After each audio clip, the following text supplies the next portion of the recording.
हाथ उठाकर भारत माता का जय घोष करेंगे। भारत माता की, भारत माता की। माननीय राजनाथ सिंह, माननीय राजनाथ सिंह, भाइयों बहनों, एक नारा लखनऊ तक का जाना चाहिए। कौन आया? हिंदुओं का सेना। माननीय राजनाथ सिंह देश के गौरव, हिंदुओं के नायक माननीय राजनाथ सिंह जी लखीमपुर की धरती पर पधारे हैं। अब नारा लगना चाहिए, देश के नायक राजनाथ सिंह। लखीमपुर के आवाज मीडिया के पास जाना चाहिए। कौन आया? हिंदुओं का नायक आया है, राजनाथ सिंह जिंदाबाद। अब लखीमपुर के लोगों को सीतापुर तक आवाज जाना चाहिए, राजनाथ सिंह जिंदाबाद। देश का राजनाथ सिंह जिंदाबाद। देश का गौरव राजनाथ सिंह, देश के गौरव राजनाथ सिंह। स्वागत है भाई, स्वागत है। सभी लोग हाथ हिला करके स्वागत और अभिनंदन करें। हम सबके मुख्य अतिथि जी का आप सबके बीच में आगमन हुआ है। आप सब हाथ हिला करके लखीमपुर की धरती से माननीय मुख्य अतिथि जी का स्वागत और अभिनंदन करें। स्वागत के माननीय मुख्य अतिथि जी का लखीमपुर की धरती पे स्वागत और अभिनंदन है। कार्यक्रम को आगे बढ़ाते हुए भारतीय जनता पार्टी के डॉक्टर श्यामा प्रसाद मुखर्जी, डॉक्टर आदरणीय पंडित दीनदयाल उपाध्याय जी के चित्र पे पुष्पार्चन करके कार्यक्रम का शुभारंभ करें। माननीय मुख्य अतिथि जी, माननीय मुख्य अतिथि जी से आग्रह है कि डॉक्टर श्यामा प्रसाद मुखर्जी, पंडित दीनदयाल उपाध्याय जी के चित्र पे पुष्पार्चन कर और दीप प्रज्वलित कर कार्यक्रम का शुभारंभ करें। माननीय मुख्य अतिथि जी,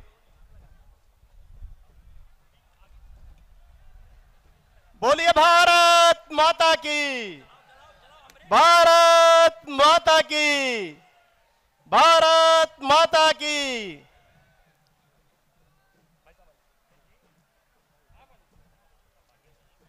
भारत माता की, भारत माता की, भारत माता की, भारत माता की।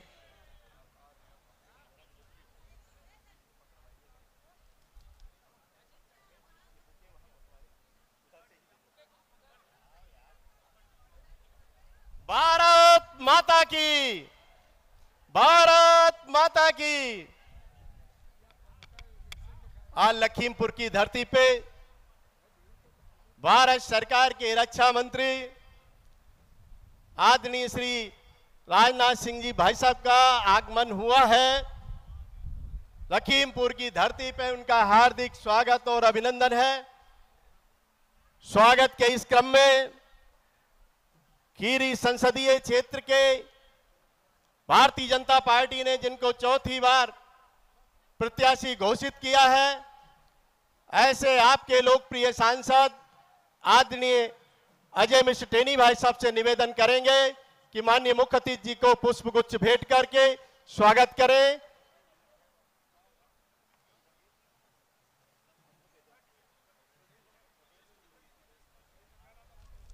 स्मृति चिन्ह भी दे दे अमरीश जी।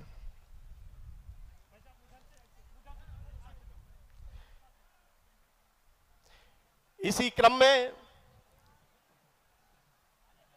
श्री आशीष पटेल जी जो जिले के प्रभारी मंत्री हैं, उनसे भी निवेदन है कि माननीय मुख्य अतिथि जी को पुष्पगुच्छ भेंट कर स्वागत करें। 29 धौरारा संसदीय क्षेत्र से भारतीय जनता पार्टी की प्रत्याशी श्रीमती रेखा वर्मा, जिसे भी मेरा निवेदन है कि माननीय मुख्य अतिथि जी को माल्यार्पण कर स्वागत करें।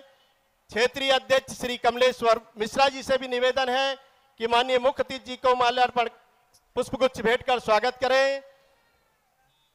श्री सुनील सिंह जी जिलाध्यक्ष, जिसे भी निवेदन है कि माननीय मुख्य अतिथि जी को पुष्पगुच्छ भेंट करें। जिला प्रभारी श्री वासुदेव मौर्य जी से भी निवेदन है कि माननीय मुख्य अतिथि जी को पुष्पगुच्छ भेंट कर स्वागत करें। श्री जुगल किशोर जी पूर्व राज्यसभा सांसद जी से भी निवेदन है कि माननीय मुख्य अतिथि जी को पुष्पगुच्छ भेंट कर स्वागत करें। मंच पे उपस्थित सभी सम्मानित विधायक गणों से निवेदन है और आपके जिला प्रभारी बड़ी माला से माननीय मुख्य अतिथि जी का स्वागत और अभिनंदन करें। बड़ी माला के द्वारा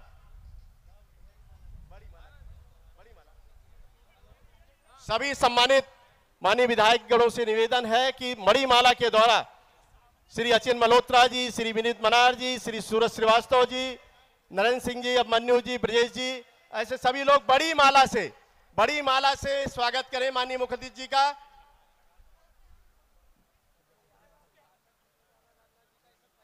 इधर सामने से थोड़ी सी जगह कर लें।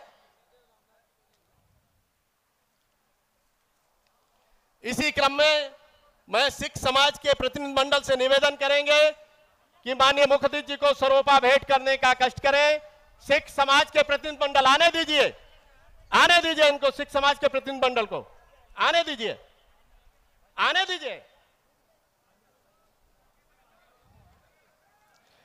ऐसे क्षत्रिय समाज के प्रतिनिधि मंडल से भी निवेदन है कि माननीय मुख्य अतिथि जी को पगड़ी पहना करके सम्मान करें। ऐसे पटेल समाज के प्रतिनिधि मंडल से भी निवेदन है कि पहले सिख समाज के प्रतिनिधि मंडल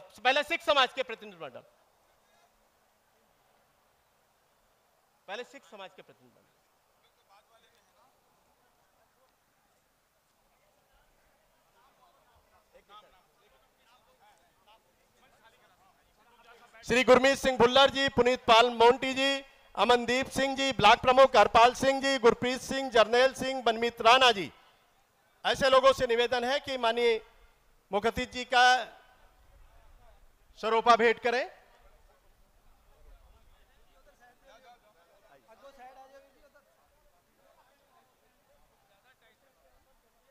बोलिए भारत माता की।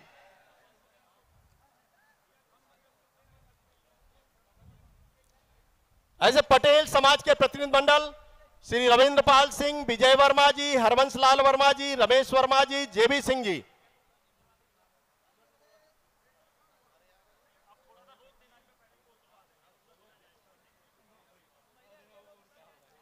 ऐसे मारवाड़ी समाज के प्रतिनिधि मंडल में रमेश अग्रवाल जी, रविकास गोयल जी, राजू अग्रवाल जी, सुधीर अग्रवाल जी, मीनाक्षी अग्रवाल जी, पूर्व नगर पालिका अध्यक्ष शिव गोला,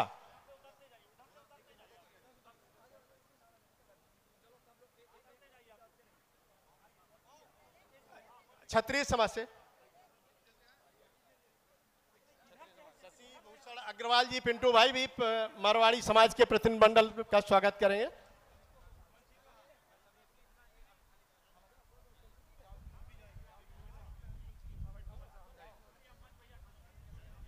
थोड़ा जल्दी से भैया।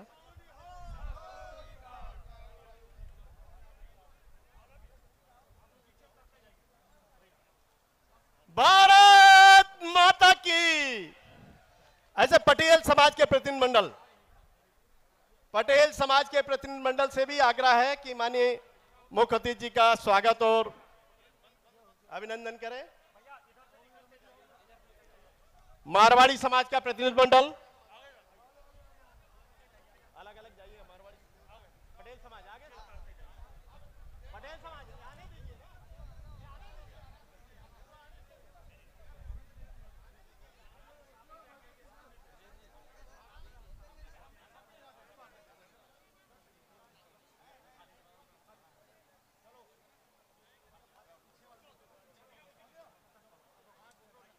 उधर से निकलता, उधर ही से निकलवा दीजिए।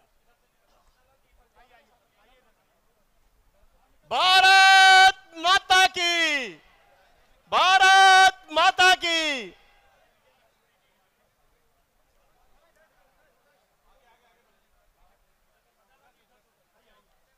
जिस तरीके से इन 10 वर्षों के अंदर लखीमपुर में विकास के अनेकों कार्यों के माध्यम से आज लखीमपुर विकसित जनपद के रूप में पहचान बना चुका है। आप 10 साल पहले की तस्वीर को अगर लखीमपुर की याद करेंगे तो लखीमपुर मूलभूत सुविधाओं से वंचित था। न लखीमपुर में बड़ी रेल सेवा थी, न सभी गांवों में बिजली थी, न सभी गांवों में पानी की टंकियों का कोई योजना थी, लेकिन आज 10 साल बाद लखीमपुर के एक एक गांव में पानी की टंकी के माध्यम से लोगों को स्वच्छ पेयजल मिले, इस पे योजना बन करके काम प्रारंभ हो गया। सभी गांव में बिजली पहुंच चुकी है। एक भी गांव जनपद का नहीं है जहां बिजली ना पहुंची हो।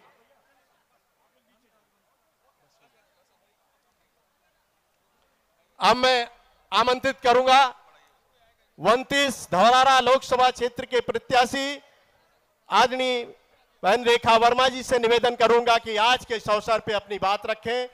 आदरणीय रेखा वर्मा।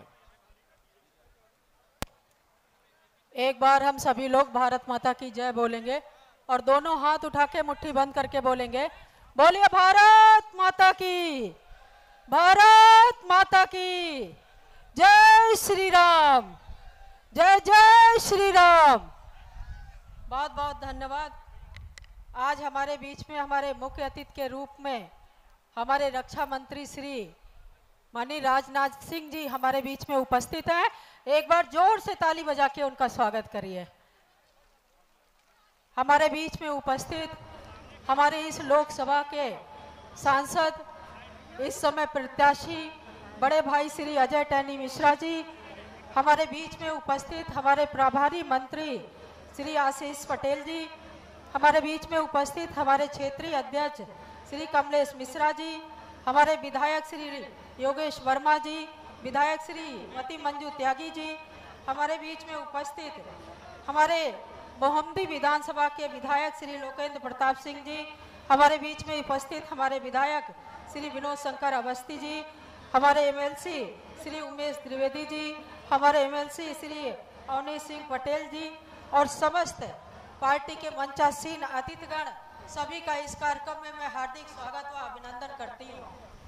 आप सब लोग जानते हैं कि नामांकन का कार्यक्रम है।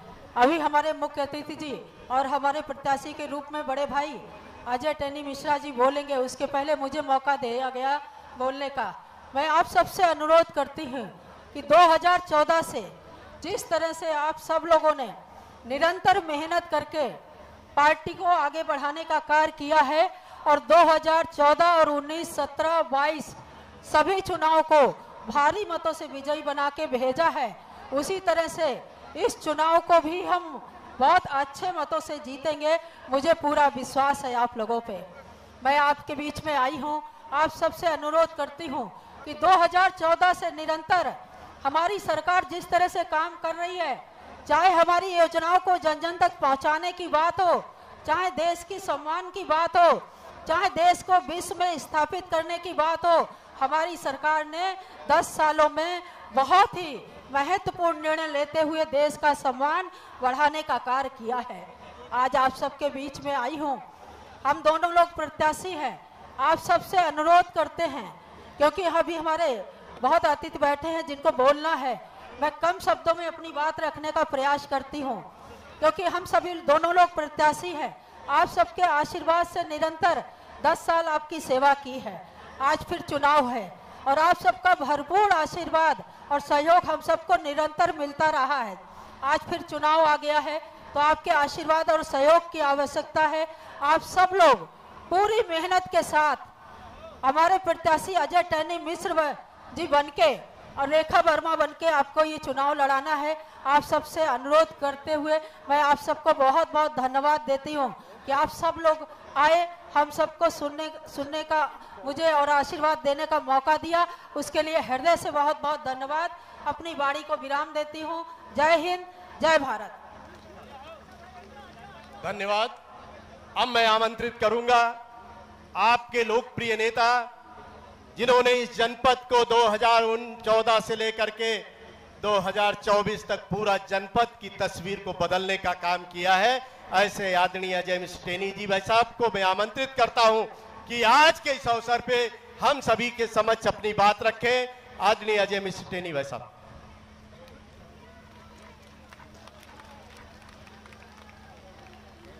खीरी लोकसभा की इस नामांकन सभा में हम सबको आशीर्वाद देने के लिए आज यहां पहुंचे मुख्य अतिथि माननीय रक्षा मंत्री भारत सरकार आदरणीय श्री राजनाथ सिंह जी, मंच पर उपस्थित उत्तर प्रदेश शासन के मंत्री, अपना दल के नेता श्री आशीष पटेल जी, मेरी छोटी बहन और धौरारा लोकसभा से प्रत्याशी आदरणीय श्रीमती रेखा वर्मा जी, क्षेत्रीय अध्यक्ष श्री कमलेश मिश्रा जी, जिला पंचायत के अध्यक्ष भाई नरेंद्र सिंह जी, दर्जा प्राप्त राज्य मंत्री और मोहम्मदी के विधायक श्री लोकेंद्र प्रताप सिंह जी, विधायक श्री योगेश वर्मा जी, श्रीमती मंजू त्यागी जी, श्री विनोद अवस्थी जी, जिला अध्यक्ष आदरणीय श्री सुनील सिंह जी और लोकसभा खीरी के सम्मानित प्रभारी श्री अचिन मेहरोत्रा जी, संयोजक श्री विनीत मनार जी, मंच पर उपस्थित सभी सम्मानित पदाधिकारीगण, आए हुए सभी सम्मानित भाइयों और बहनों, मैंने जब राजनीति में कदम भी नहीं रखा था तो एक सभा में जब माननीय रक्षा मंत्री जी उस समय प्रदेश अध्यक्ष थे तो उनका एक भाषण सुनने का मुझे मौका मिला और उस समय उन्होंने ये कहा था कि अगर राजनीति करनी है तो भारतीय जनता पार्टी से अच्छी कोई ना पार्टी है ना राजनीतिक दल है। और मैंने उन्हीं की प्रेरणा और मार्गदर्शन से राजनीति में कदम रखा और मेरा ये अहोभाग्य है कि मैं 6 चुनाव लड़ा हूं।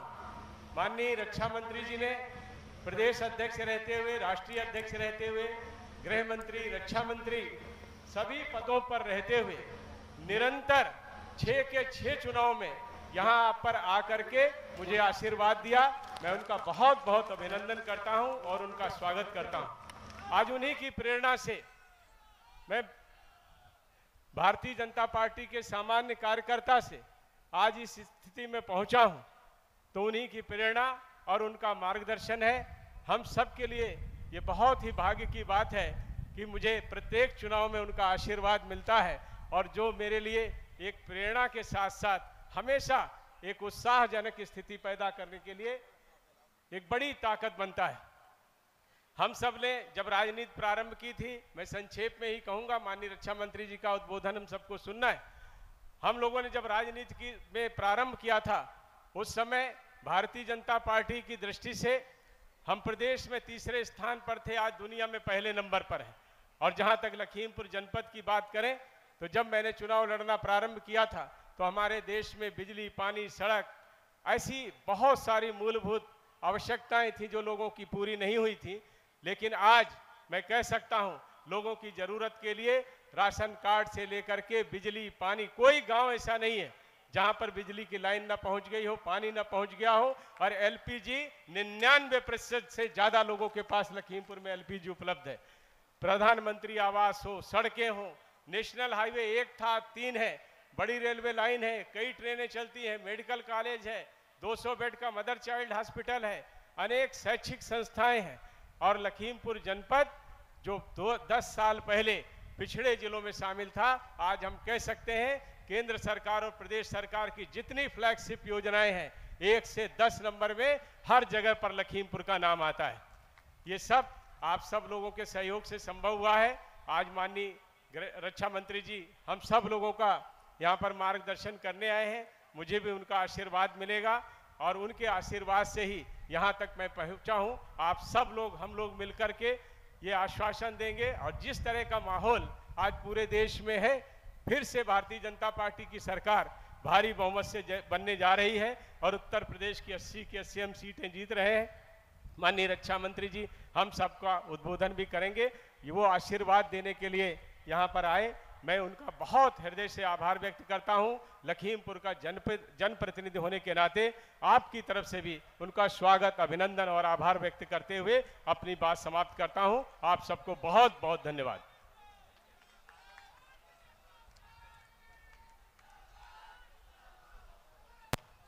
अब मैं आमंत्रित करता हूं इस देश के रक्षा मंत्री जिनके नेतृत्व में आज देश की सीमाएं सुरक्षित हैं, देश का सम्मान दुनिया के अंदर बढ़ा है, ऐसे हम सबके लोकप्रिय नेता आदरणीय श्री राजनाथ सिंह जी भाई साहब को आग्रह करूंगा कि आज के इस अवसर पे जनता जनार्दन लखीमपुर की जनता जनार्दन के समक्ष अपनी बात रखें।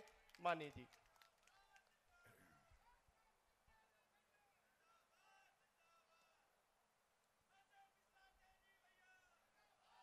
बोलिए भारत माता की, भारत माता की। भारत सरकार के केंद्रीय गृह राज्य मंत्री और आप सबके प्रत्याशी श्री अजय मिश्र जी टेनी, प्रदेश उपाध्यक्ष श्रीमती रेखा वर्मा और अपना दल के इस देश के संयोजक अध्यक्ष और यहाँ के प्रभारी मंत्री, उत्तर प्रदेश सरकार के मंत्री श्री आशीष जी पटेल, के क्षेत्रीय अध्यक्ष श्री कमलेश मिश्र, विधायक श्री योगेश वर्मा, विधायक श्रीमती मंजू त्यागी, श्री लोकेंद्र प्रताप सिंह विधायक, श्री विनोद शंकर अवस्थी विधायक, श्री उमेश द्विवेदी एमएलसी, श्री अविनाश सिंह पटेल एमएलसी, श्री सूरज श्रीवास्तव क्षेत्रीय कोषाध्यक्ष, श्री वासुदेव मौर्य, श्री सुनील सिंह, श्री सचिन मेहरोत्रा, विनीत नागर मनार पाटेल, जुगल किशोर, डॉक्टर नरेंद्र सिंह, ब्रजेश सिंह, राजीव पटेल, अब मन्नू मिश्रा, अरविंद सिंह, संजय और यहां मौजूद मेरे सभी सम्मानित बहनों एवं भाइयों, मैं जानता हूं लंबे समय के बाद लखीमपुर खीरी में किसी सार्वजनिक सभा को संबोधित करने के लिए आप सबके सामने खड़ा हुआ हूं।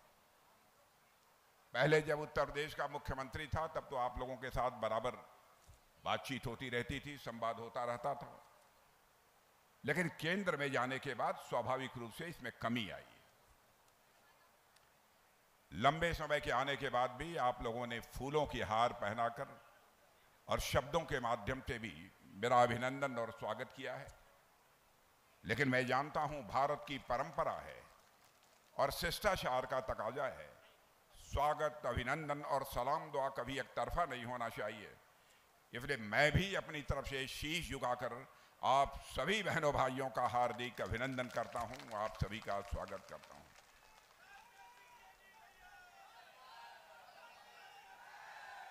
बहनों भाइयों, मुझे मालूम है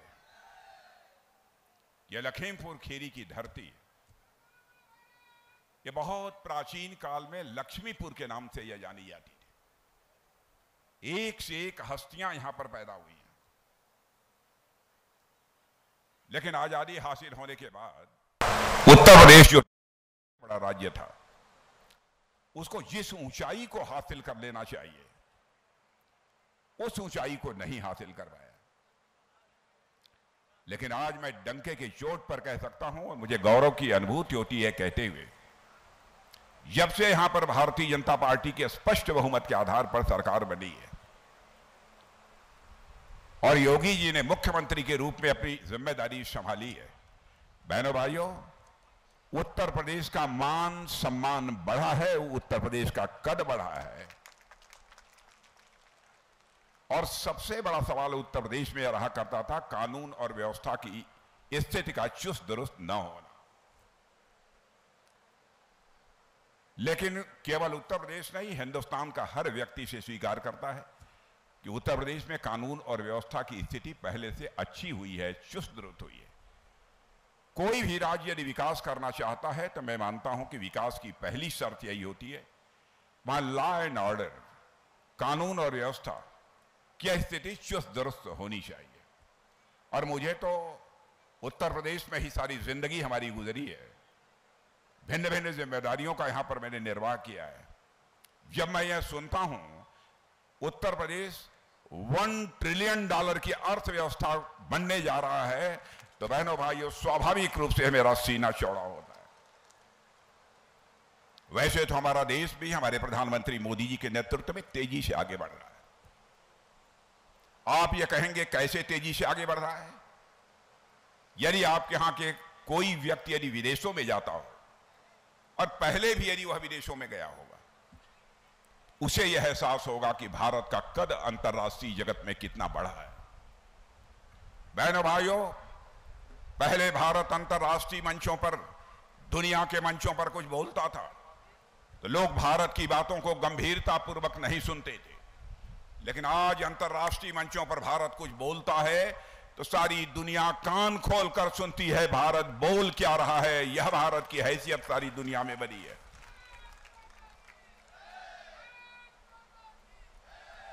और सबसे बड़ी बात, या कांग्रेस के लोग हिंदू मुसलमान ये वो इसकी राजनीति करते हैं। शायद उन्हें इस बात की जानकारी नहीं है कि हमारे प्रधानमंत्री को अरब देशों के 5 मुस्लिम देशों ने उनके यहां का जो सबसे बड़ा सम्मान होता है उस सम्मान से नवाजने का काम किया है, जबकि दुनिया में किसी भी प्रधानमंत्री को नहीं किया है। और बहनों भाइयों, आपने देखा होगा जिस समय रूस और यूक्रेन की लड़ाई प्रारंभ हुई थी, अब उस लड़ाई को लगातार चलते चलते 2 वर्षों से अधिक का समय हो गया है। लेकिन जिस समय यह युद्ध रूस और यूक्रेन के बीच प्रारंभ हुआ था, उस समय हमारे यूक्रेन में लगभग 28-30 हजार भारत के बच्चे या तो मेडिकल एजुकेशन प्राप्त कर रहे थे, अथवा इंजीनियरिंग की शिक्षा प्राप्त कर रहे थे, अथवा मैनेजमेंट का कोर्स कर रहे थे। उनके माता पिता जो भारत में रहते थे, उन्हें इस बात की चिंता सताने लगी कि लगातार रूस की तरफ से भी मिसाइल चल रही है, बम चल रहे हैं, गोले चल रहे हैं, यूक्रेन की तरफ से चल रहे हैं, क्या होगा हमारे बच्चों का। तो जिन बच्चों के माता पिता भारत में रहते थे, उनका एक प्रतिनिधिमंडल हमारे प्रधानमंत्री से मिला और कहा, मोदी जी चाहे जो कुछ भी हो जाए, हमारे बच्चों को यूक्रेन से निकालिए और उन्हें भारत ले आइए, क्योंकि अब हम लोगों से के बर्दाश्त के बाहर है। बहनों भाइयों, आपको आश्चर्य होगा, दुनिया का कोई भी प्रधानमंत्री राष्ट्रपति जिस काम को नहीं कर पाया, हमारे प्रधानमंत्री ने चटपट टेलीफोन मिलाया, रूस के राष्ट्रपति मिस्टर पुतिन से बात की और यूक्रेन के राष्ट्रपति मिस्टर जेलेंस्की से बात की। और आपको जानकर ताज्जुब होगा, आपको जानकर हर्ष होगा, 4.5 घंटे के लिए रूस और यूक्रेन का युद्ध रुक गया और हमारे 22,500 बच्चे यूक्रेन से चलकर भारत आ गए। यह है हमारे भारत की ताकत।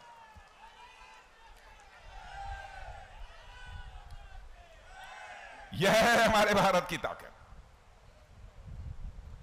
योग, मैं समझता हूं आजकल अधिकांश घरों में अब लोग योगा करते हैं। योग यह भारत के ऋषियों और मनीषियों की देन है।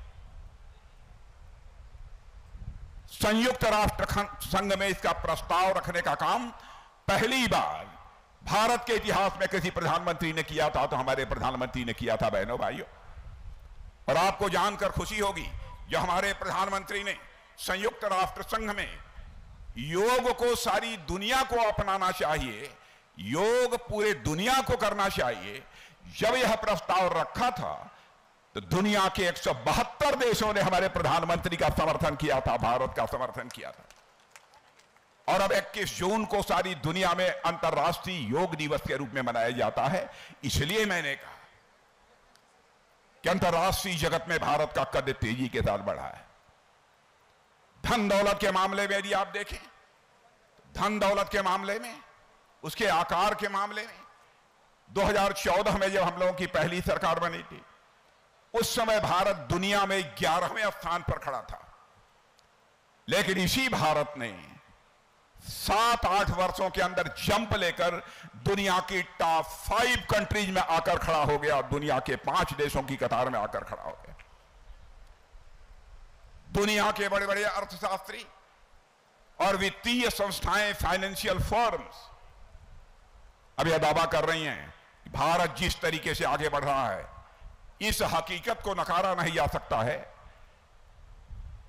कि अब 2027 आते आते यह भारत दुनिया की टॉप 3 कंट्रीज में खड़ा हो जाएगा, दुनिया के टॉप के 3 देशों में खड़ा हो जाएगा, अर्थव्यवस्था के आकार के मामले में, इकोनॉमी की साइज के मामले।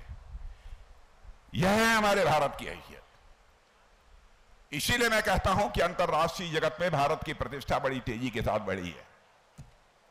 पहले आप कांग्रेस की हुकूमत को भी देखा है, आए दिन हिंदुस्तान के किसी न किसी राज्य में आतंकवादी वारदातें होती रहती थी। आज कोई बतला दे, शायद 1-2 छिटपुट कश्मीर में कोई घटना हो जाए और कहीं देश में कोई आतंकवादी वारदात करने की हिम्मत करेगा?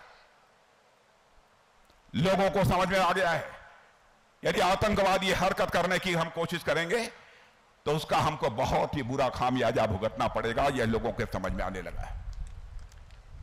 आतंकवादी वारदातें लगभग बंद हो गई। आपको मैं याद दिलाना चाहता हूं 2008 में पाकिस्तान से चलकर आतंकवादी मुंबई में आकर जिस तरीके से बड़ी वारदात किए थे, हमारे वहां के इंस्पेक्टर, वहां के IPS officers, senior IPS officers, कई लोगों की वहां पर जाने गई थी और उस समय कांग्रेस के गृह मंत्री थे। उनसे जब पूछा गया तो उन्होंने कहा, अरे छोटी मोटी आतंकवादी वारदातें तो होती रहती हैं, लेकिन जिस शक्ति के साथ बहनों भाइयों हमारी सरकार आतंकवाद का सफाया किया है, आज भारत में ही नहीं सारी दुनिया में उसकी सराहना हो रही है कि भारत ने कितनी मजबूती के साथ अपने कदम उठाए हैं।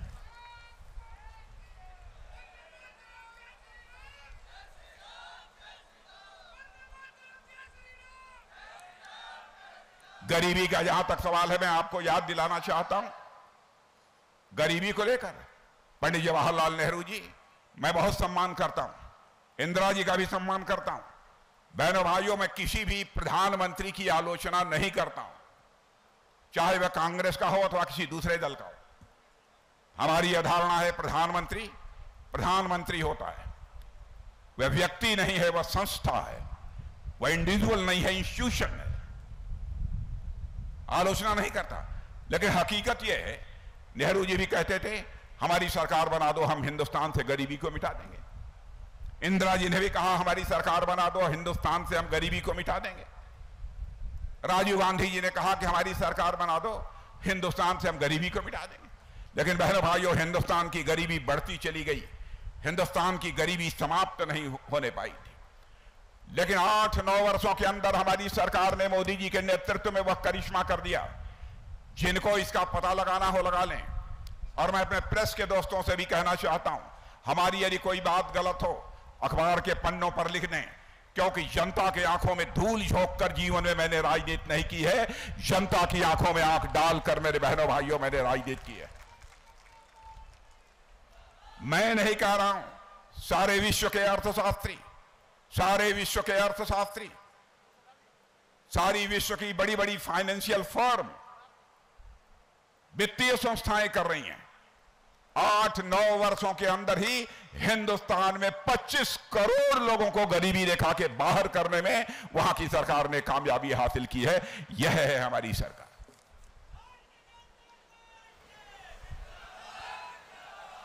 आज मेरे बहनों भाइयों एक बात के लिए आगाह भी करना चाहता हूं, संकेत अच्छे नहीं मिल रहे हैं। इंडियन ओवरसीज कांग्रेस के एक प्रेसिडेंट हैं, अध्यक्ष, जो कि यहां के कांग्रेस की सरकारों के सलाहकार भी रहे और आज भी वो कांग्रेस संगठन में है, क्योंकि इंडियन ओवरसीज कांग्रेस के वो आज भी अध्यक्ष हैं। उन्होंने कहा कि अमेरिका में जिस प्रकार की एक व्यवस्था है भारत में लागू कर देनी चाहिए। यदि परिवार में मुखिया की यदि डेथ हो जाती है तो जो संपत्ति है उस संपत्ति में आधे से अधिक यानी 55% यह सरकार के कब्जे में आ जाएगी और उस परिवार के लोगों को केवल 45% मिलेगी। यह आपको मंजूर है? मैं आपको पूछना चाहता हूं, आपको मंजूर है? पीछे के लोगों से मैं पूछना चाहता हूं, आपको मंजूर है? क्या करना चाहते हैं लोग? भारत की गरीबी दूर करो, भारत की बेरोजगारी दूर करो, भारत का आतंकवाद दूर करो। और आप ये कह रहे हैं कि परिवार में यदि मुखिया की मृत्यु हो गई तो 100 पैसे में 55 पैसा या कांग्रेस के सरकार के खजाने में चला जाएगा और उस परिवार के पास केवल 45 पैसा रहेगा। कहां देश को ले जाना चाहते हैं? बहनों भाइयों, इन लोगों ने अजीबो गरीब स्थिति यहां पर पैदा कर रखी है। इसलिए मैं आप सबसे निवेदन करना चाहता हूं कि हम सबको बिल्कुल सतर्क रहने की जरूरत है। कब ये क्या कर दें कुछ कहा नहीं जा सकता। और इतना ही नहीं, भारत के जो धार्मिक स्थल हैं, हमारी जो सनातन संस्कृति है, आजादी हासिल किए हुए इतने वर्ष गुजर गए, उसका भी विकास किया जाना चाहिए, लेकिन कभी भी कांग्रेस की सरकार ने उसकी चिंता नहीं की।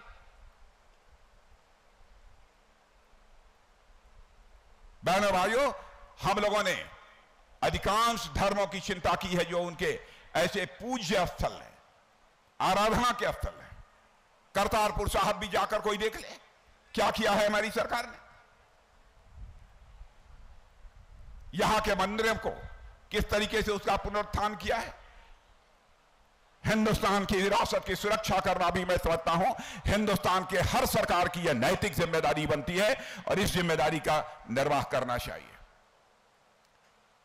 उसकी भी नहीं करते।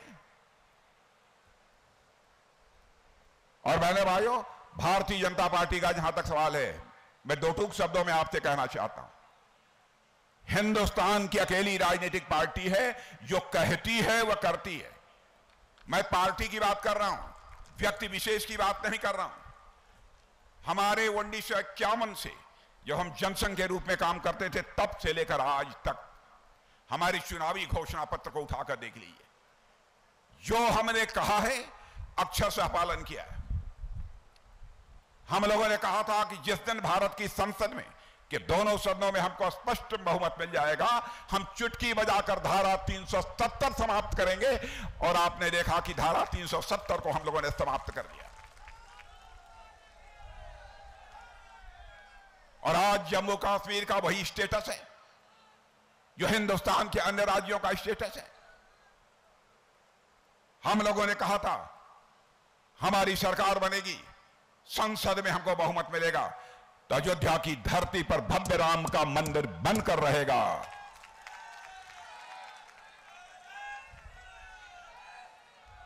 और हम लोग उस समय जब कहते थे रामलला हम आएंगे, मंदिर हम वहीं बनाएंगे, तो कांग्रेस के लोग और सपा के लोग ये कहते थे, हाँ हाँ बीजेपी वाले, रामलला हम आएंगे, मंदिर वहीं बनाएंगे, लेकिन तारीख नहीं बताएंगे। बहनों भाइयों, आपने देख लिया, और तारीख 22 जनवरी भी आ गई। हमारे प्रधानमंत्री ने धर्माचार्यों के नेतृत्व में रामलला की प्राण प्रतिष्ठा कर दी है। और मुझे तो ऐसा लगता है रामलला अपनी झोपड़ी से, अपनी कुटिया से निकलकर अपने राजमहल में प्रवेश कर चुके हैं। इसका मतलब कि भारत में राम राज्य का आगाज हो चुका है। मेरे बहनों भाइयों,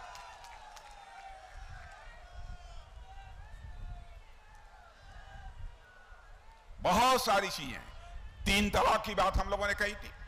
बहनों भाइयों, हम किसी धर्म के मामले में कोई हस्तक्षेप हमारी पार्टी नहीं करना चाहती,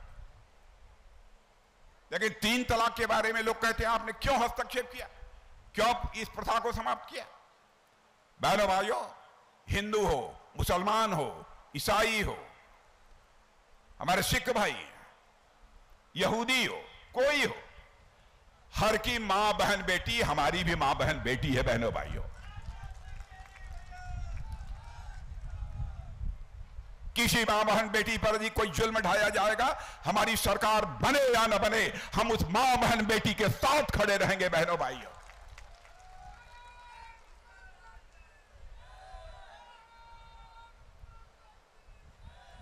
हम इसे कैसे स्वीकार कर सकते हैं? किसी बहन के साथ कोई शादी कर ले और 3 बार 10 दिन में ही तलाक तलाक तलाक 3 बार बोल दे, उसकी छुट्टी हो जाए। दुनिया बर्दाश्त कर ले, लेकिन भारतीय जनता पार्टी इसे बर्दाश्त नहीं करेगी, क्योंकि भारतीय जनता पार्टी हिंदुस्तान की एक ऐसी राजनीतिक पार्टी है जो केवल सरकार बनाने के लिए राजनीति नहीं करती है, बल्कि देश बनाने के लिए हम राजनीति करते हैं। बहनों भाइयों, मैं यह भी संदेश स्पष्ट रूप से दे देना चाहता हूं।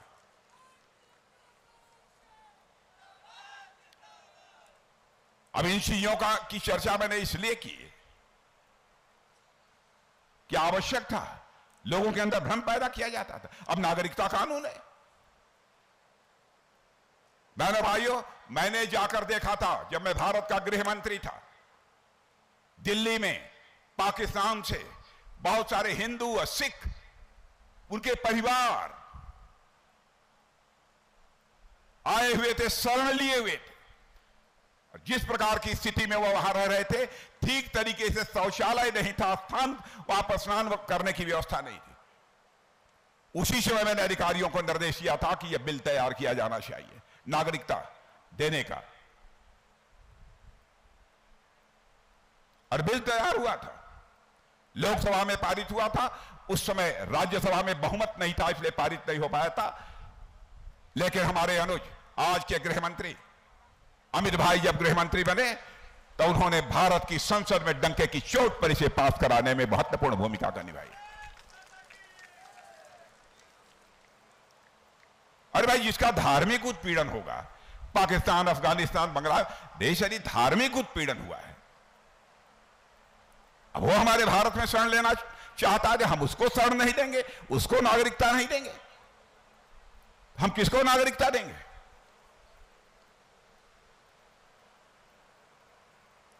बहनों भाइयों, इसलिए मैंने कहा कि जो हम लोगों ने कहा सब कुछ हमने किया है। हालत कांग्रेस और इन लोगों की यह है, आपको मालूम है मैं इस देश का रक्षा मंत्री हूं, ये लोग भारत और चीन की सीमा पर सड़क इसलिए नहीं बनाते थे, कहते थे कि भारत और चीन की सीमा पर हम सड़क बना देंगे तो वहां पर चीनी भारत में घुस जाएंगे। क्या बहनों भाइयों, ऐसे ही कमजोर कलेजे के लोगों के द्वारा भारत की सुरक्षा की जा सकती है? आज कोई जाकर देखे बहनों भाइयों, भारत की सीमा पर बुनियादी ढांचों का हम तेजी के साथ विकास कर रहे हैं, किसी की आने की चिंता नहीं है। कोई आएगा तो जो माकूल जवाब देना होगा उसका माकूल जवाब दिया जाएगा। भारत के अंदर वह ताकत,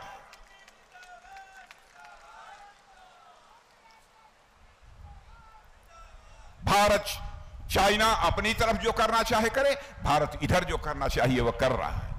इन लोगों ने नहीं किया, नहीं तो आज सीमा की स्थिति कुछ और हो गई होती। हालत यह थी 2014 तक जब हम लोगों की सरकार बनी थी, तो मेरे बहनों भाइयों, तो बम, गोले, मिसाइल, टैंक सब कुछ दुनिया के दूसरे देशों से आते थे।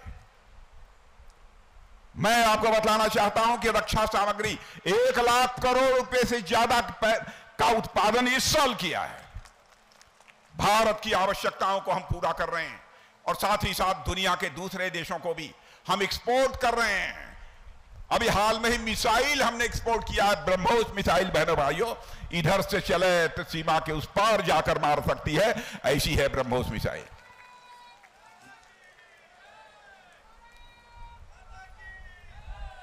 धर्म के आधार पर विभाजन, बांटना, क्या कहने आरोप लगाते।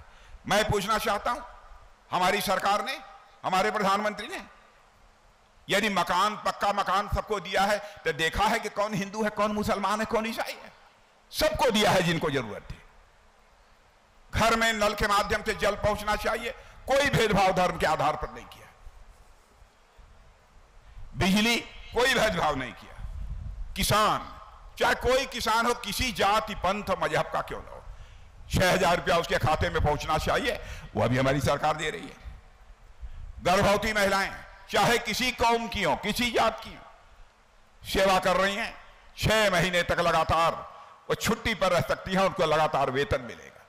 अन्य भी बहुत सारी गरीब महिलाओं को सुविधाएं दी जा रही है। मुफ्त राशन, अच्छा ये बताइएगा ईमानदारी से, आपको मुफ्त राशन मिल रहा है कि नहीं मिल रहा है? ईमानदारी से हाथ उठा के बताइए, लखीमपुर वाले भाई, बड़े ईमानदार लोग, उधर बताइए मिल रहा है कि नहीं मिल रहा है? तो मजे होंगे, काम चल जाता है ना, काम चल जाता है कि नहीं? अरे गुरु, मैं समझ रहा हूं, खाते भी होंगे और उसमें कुछ बेचते भी होंगे कुछ लोग। है ईमानदारी की बात नहीं है तो तालियां बजा दीजिए, ईमानदारी की बात है।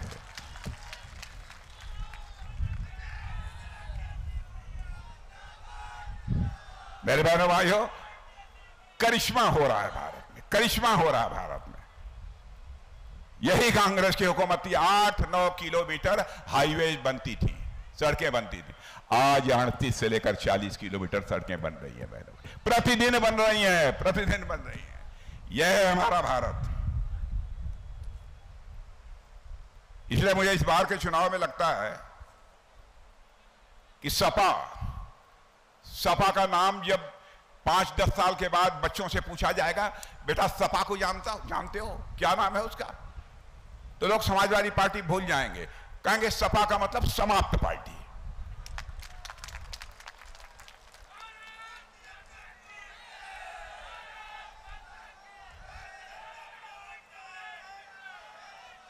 जैसे कांग्रेस लुप्त होती जा रही है, जैसे कांग्रेस लुप्त होती जा रही है, मुझे लगता है इस बार के चुनाव के बाद कांग्रेस लुप्त हो जाएगी। 5, 7, 8 साल के बाद बच्चे भी भूल जाएंगे। जब छोटे बच्चों से पूछा जाएगा कांग्रेस जानते हो, तो पूछेंगे कौन कांग्रेस।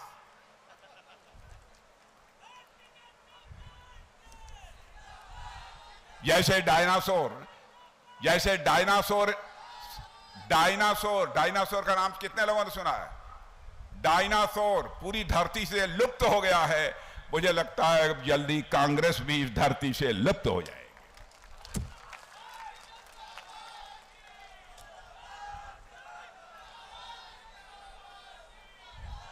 मेरे नौजवान साथियों, भारत की ताकत देखो, भारत की ताकत देखो। भारत इस समय धरती पर ही करिश्मा नहीं कर रहा है, चंद्रयान के माध्यम से चंद्रमा के दक्षिणी ध्रुव पर पहुंचकर अपना लैंडर वहां पर उतारने में कामयाबी हासिल की है और विश्व में इस मामले में सबसे बड़े देश के रूप में भारत खड़ा हो गया है, कीर्तिमान स्थापित किया है। सूर्ययान सूर्य पर भी पहुंचने की कोशिश कर रहे हैं। 15 लाख किलोमीटर की दूरी सूर्य तक पहुंचने की हमारे वैज्ञानिकों ने तय कर ली है। मंगलयान ने तो हमारे कामयाबी हासिल कर ही ली है। भारत तेजी के साथ आगे बढ़ रहा है। और मैंने बहनों भाइयों, जो अपने सिख भाइयों को मैं देखता हूं ना, मैं सच बताऊं, पंजाब के लोग भी जानते हैं, मेरा अपने आप सीना चौड़ा हो जाता है। आप सभी लोगों को शायद जानकारी हो अथवा ना हो, महाराजा रणजीत सिंह ने जब स्वर्ण मंदिर के ऊपर स्वर्ण छत्र लगाया था, तो उसके साथ ही साथ महाराजा रणजीत सिंह जी ने काशी विश्वनाथ के ऊपर भी उतने ही वजन का स्वर्ण छत्र लगाने का काम यदि किसी ने किया था तो महाराजा रणजीत सिंह ने किया। और बहनों भाइयों, जब मैं सीमा पर जाता हूं, सिख माताओं की कोख से पैदा हुए मजबूत तगड़े नौजवान जब खड़े होकर बोलते हैं, स्वागत करते हैं, बोलते हैं बोले सो निहाल, सत श्री अकाल। भारत की सुरक्षा में मैं आप लोगों को बतलाना चाहता हूं, सिख समाज का योगदान ये भारत कभी भूलेगा नहीं। मेरे बहनों भाई, मेरे पास तो पूरा इतिहास है, मैं घंटों इस पर बोल सकता हूं, लेकिन आज समय नहीं है, क्योंकि हमारा उड़न खटोला अब उड़ने के लिए तैयार हो चुका है। क्योंकि अभी मुझे कानपुर देहात जाना है, वहां की सार्वजनिक सभा को संबोधित करना है। अब बहनों भाइयों, मैं अजय मिश्रा के लिए आया हूं और मैं बताना चाहता हूं, देखिए, कोई भी सांसद हो, नाराजगी कुछ लोगों की हो सकती है, नहीं हो सकती है, हमसे हो सकती है, तो इनसे क्यों नहीं होगी? किसी से भी हो सकती, लेकिन केवल अजय मिश्र के लिए, अजय मिश्र को केवल जिताना नहीं है। इस बार का जो आप मतदान करेंगे मेरे बहनों भाइयों, केवल प्रत्याशियों को जिताने के लिए आप मतदान नहीं करेंगे, बल्कि महाभारत माता का मस्तक सारी दुनिया में ऊंचा करने के लिए आप मतदान करेंगे। इसलिए मैं आपसे अपील करना चाहता हूं, श्रीमती रेखा वर्मा हमारी ये पार्टी की उपाध्यक्ष है। पार्टी में इनकी क्या हैसियत है?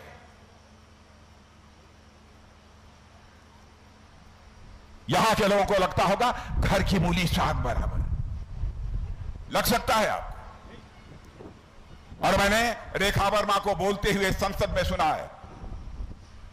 हमारे अजय मिश्र टेनी तो अब पुराने हो गए हैं, कई बार बोलते बोलते, इसलिए अब इनकी बात को गंभीरतापूर्वक नहीं सुनता हूं, लेकिन सांसदों के सवालों का जवाब अजय मिस्टर टेनी बड़ी खूबसूरती के साथ दे दी, बहुत खूबसूरत।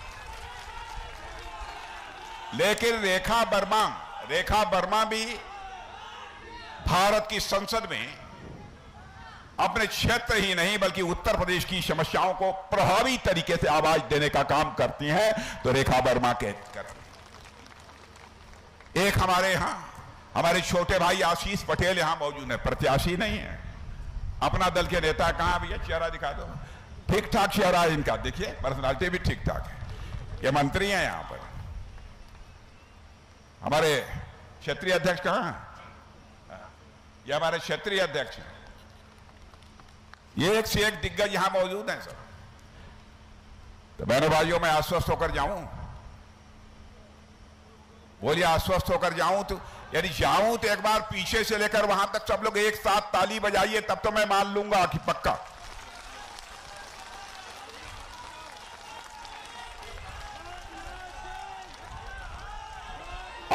और मेरी बात सुन लीजिए, आप मेरी बात सुन लीजिए। आपने हमारे प्रत्याशियों को जिता दिया, तो मैं इन लोगों से कहूंगा, जीतने के बाद कभी भी, कोई जरूरी नहीं है कि जल्दी, कभी भी एक बार मुझे फिर से बुला लेना। और यह बात मैं इसलिए कह रहा हूं, इन लोगों के जीतने के बाद आना चाहूंगा बहनों भाइयों, तो इन लोगों का स्वागत करने के लिए नहीं आना चाहूंगा, बल्कि एक बार शीश झुकाकर यहां की जनता का अभिनंदन करने के लिए आना चाहूंगा। आप सबके प्रति आभार व्यक्त करने के लिए आना चाहूंगा। आप सबको बहुत बहुत धन्यवाद।